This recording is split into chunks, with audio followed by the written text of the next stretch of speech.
Après un long voyage semé d'épreuves, Lucie franchit enfin les immenses portes de la salle du trône.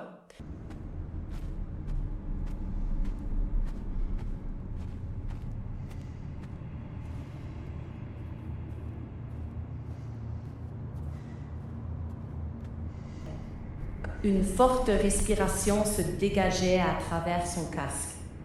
Ainsi, te voilà enfin, ma fille. Lucie s'arrêta à quelques mètres de lui. Son regard ne trahissait ni peur ni hésitation. Le seigneur des terres de l'exil la regarda de haut.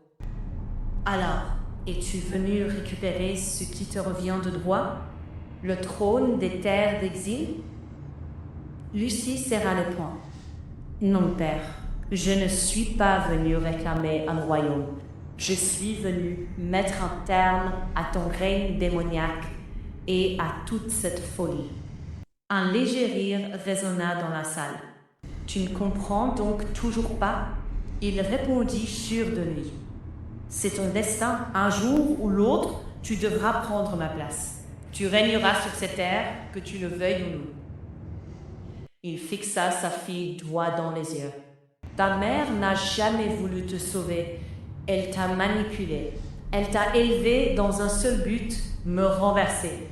Elle t'a envoyé accomplir le sale boulot qu'elle n'a jamais eu le courage de faire elle-même.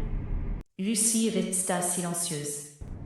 Elle s'est servie de toi comme d'une simple marionnette. Le roi leva lentement les bras. Mais les choses ont changé. Son regard devint plus sombre. Tu as tué ta sœur. Un lourd silence tomba sur la salle. Par son sang, tu es désormais l'unique héritière de notre lignée. Il tendit une main vers elle. Rejoins-moi, Lucie. Tu as traversé toutes les épreuves. Ta puissance dépasse tout ce que j'avais imaginé. Ensemble, nous régnerons sur les terres d'exil, père et fille invincibles. Lucie regarda cette main quelques secondes, puis elle détourna les yeux. Non, sa voix était calme. Je ne suis pas venue te rejoindre. Elle leva lentement sa masse. Je ne veux ni ton trône, ni ton héritage. Je suis venue mettre un terme à cette guerre. Le sourire du roi démon disparut. Tu n'as pas le choix. Sa voix devint plus grave. Tu reprendras ma succession. Lucie répondit sans trembler. La succession de quoi? Elle observa les immenses colonnes fissurées du palais. Ton royaume est déjà en train de mourir. Le roi fronça les sourcils. Que veux-tu dire? Lucie soutint son regard. Frozen tides crash against the shore. Blood and thunder, we call for more. Steel meets bone in the icy roar. Frozen tides, we are no more.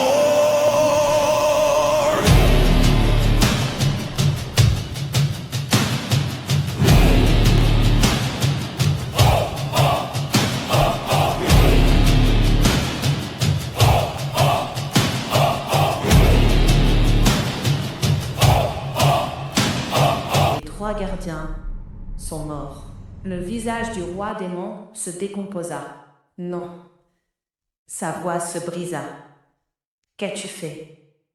Il recula d'un pas. Ne me dis pas que tu les as tous tués. Le silence lui répondit.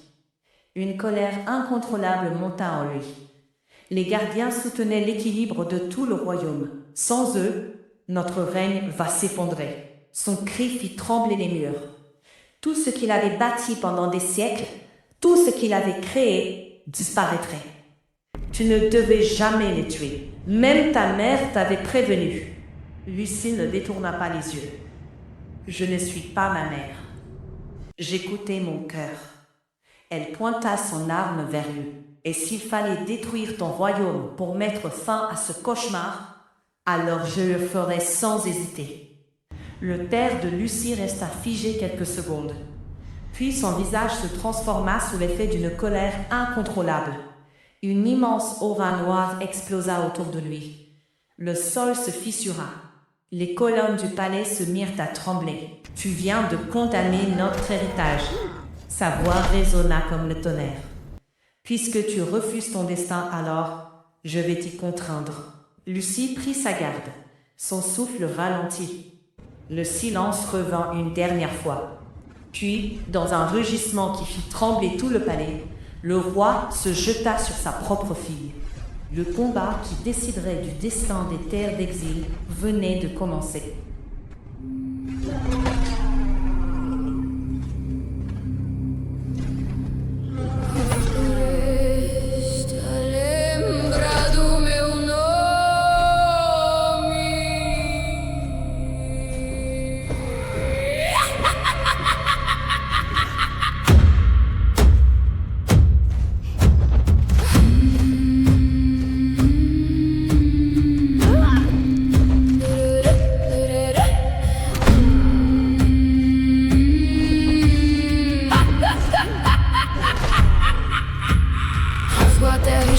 Com a ponta dos meus dedos, desenterro a força que espanta os meus medos. Sinto o cheiro vivo da fumaça do passado. O meu corpo inteiro hoje acorda consagrado.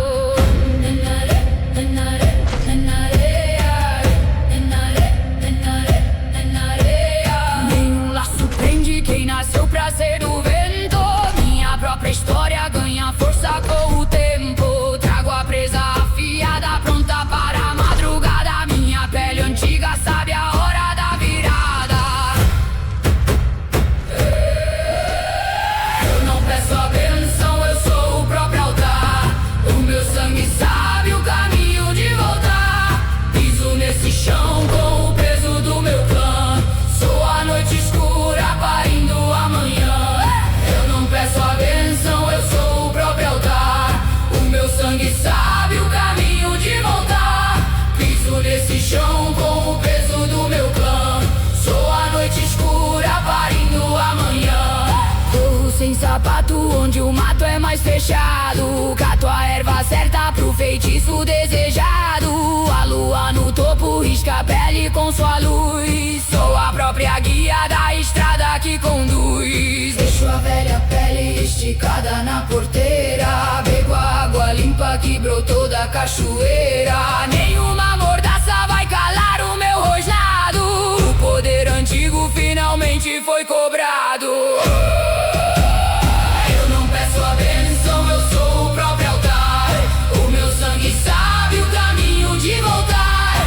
Piso nesse chão com o peso do meu clã. Sou a noite escura parindo amanhã. Eu não peço a bênção, eu sou o próprio altar. O meu sangue... La gigantesque massue s'abattit sur Lucie avec une violence inimaginable. L'impact fut si puissant qu'il traversa même la protection de l'armure légendaire. Un craquement terrible résonna dans toute la salle du trône. Son cœur sembla se briser sous la force du choc. Lucie fut projetée au sol, mais son père ne s'arrêta pas. Encore un coup, puis un autre, et encore. Chaque frappe faisait trembler le palais tout entier. Les dalles de pierre éclataient sous les impacts. L'armure légendaire, que tous croyaient indestructible, se fissurait un peu plus à chaque assaut. Lucie ne pouvait plus se relever. Son père continuait, implacable, jusqu'à ce qu'aucun mouvement ne vienne du corps de sa propre fille. Le silence retomba. Le roi démon tourna lentement le dos à sa victime. Sans prononcer un mot, il remonta les marches de son immense salle du trône, contemplant son royaume. Au milieu de la salle, il ne restait qu'un corps immobile, broyé par la puissance de la massue. Puis, une douce lumière s'éleva. L'âme de Lucie quittait lentement son enveloppe terrestre. Elle montait vers les cieux, légère, débarrassée de toute douleur.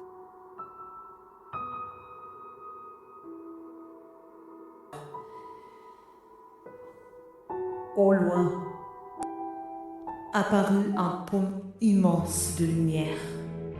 Au bout de celui-ci se tenait Skadi. Son sourire était le même que dans les souvenirs de Lucie.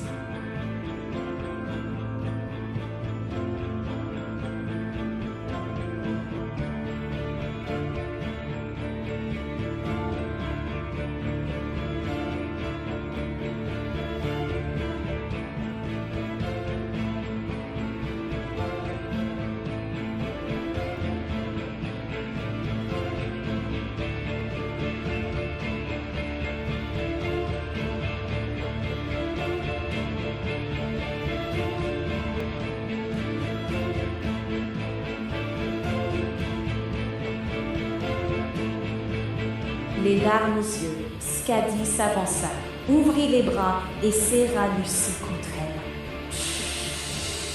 Tu m'as tellement manqué. Lucie fondit en larmes.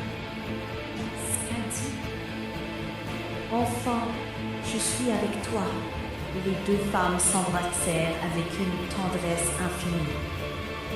Comme si le temps lui-même s'était arrêté. Pendant quelques instants, plus rien n'existait. Ni la guerre, ni la haine, ni la souffrance. Seulement, elles deux. Puis Skadi posa doucement une main sur la joue de Lucie. Son regard devint sérieux. Non, ce n'est pas encore l'heure. Lucie la regarda bouleversée. Qu'est-ce que tu veux dire? Ton destin n'est pas terminé. Tu ne peux pas rester ici. Je suis morte. Skadi secoua doucement la tête. Une lumière dorée commença à envelopper Skadi. Son corps se transforma peu à peu en une énergie éclatante. Je vais te donner ce qu'il me reste. Ma force, mon courage et tout l'amour que je porte encore en toi. L'énergie de Skadi pénétra le cœur de Lucie. Une puissance nouvelle naquit au plus profond de son âme. Son relève, à voix résonna comme un écho venu de Dieu. Va accomplir ton destin.